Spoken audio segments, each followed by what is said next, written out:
पश्चिम बंगाल के बीरभूम में फिल्म पुष्पा के तर्ज पर रात के अंधेरे में लाल चंदन की तस्करी का मामला सामने आया है।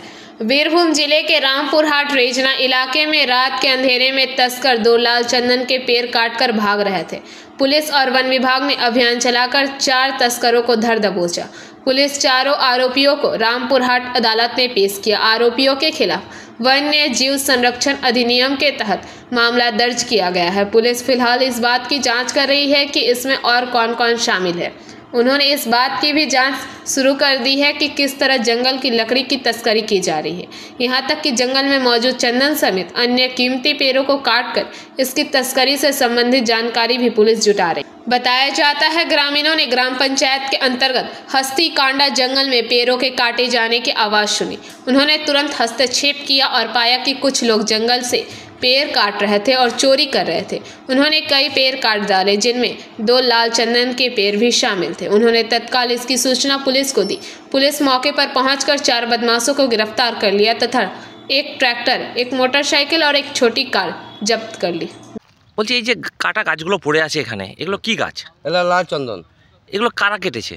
এগুলো বাইরে থেকে লোক এসে এগুলো এই যে মেশিন দিয়ে কাটা মনে হচ্ছে গাছের গুড়িগুলো দেখে। সব এই বাইরে থেকে লোক এসে কেটেছে। আচ্ছা, তো এই গাছগুলো লাল চন্দন। হ্যাঁ, তো যিনি ফরেস্টের দায়িত্বে আছেন উনি বলছেন যে এগুলো মুরগা গাছ। না, এগুলো লাল চন্দন। তাহলে কি উনি মিথ্যা কথা বলছেন? হ্যাঁ, ও মিথ্যা কথা বলছে।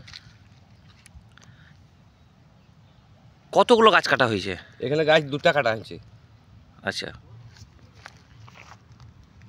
তার এই গদিগুলো পড়ে রয়েছে। হ্যাঁ, এই ছাড়া কি আর কোনো গাছ নিয়ে পালিয়েছে দুষ্কৃতীরা? না, এই দুটোই কেটেছে। একটা নিয়ে পালাইছে, একটা আছে। আচ্ছা, গাছ কেটে ফেলে পালিয়ে গেল কেন? হ্যাঁ, ওরা পালাইছে, তাড়া করেছে নি লোক। আচ্ছা, কি নাম আপনার? বিমান ঘোষ। বাড়ি কোথায়? বস্তিকান্তা।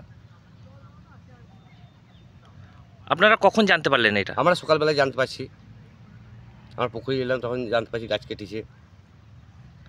এখন এগুলো কি করবে? এগুলো অফিসে যাবে, জমা হবে ফরেস্ট অফিসে।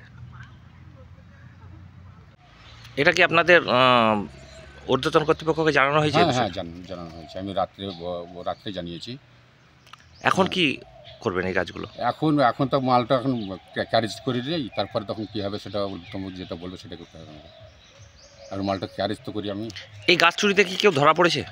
না, আমি কাউকে ধরতে পারিনি। তো কারোর নাম এসছে? না, এখন কারোর নামও আসেনি, কাউকে ধরতে পারিনি। কোনো আন্দাজের উপরে তো বলা যাবে না। তবে ওখানে যারা খবর দিয়েছে 2টো গাড়ি নাকি ওখানে 2টো লোক নাকি ওরা ধরেছে, ও সে বিক্রেতা ধরেছে, ওরাও পাঠিয়েছে। আমাদের সঙ্গে দর্শন হয়নি। কোনো অভিযোগ হয়েছে? না, এখন পর্যন্ত কোনো কিছু হয়নি।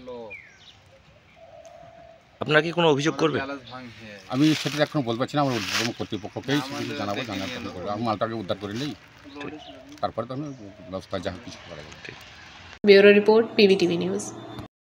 नियमित अपडेट एवं दुनिया भर की ताज़ा खबरों के लिए हमारे फेसबुक पेज को फॉलो एवं यूट्यूब चैनल को सब्सक्राइब करें।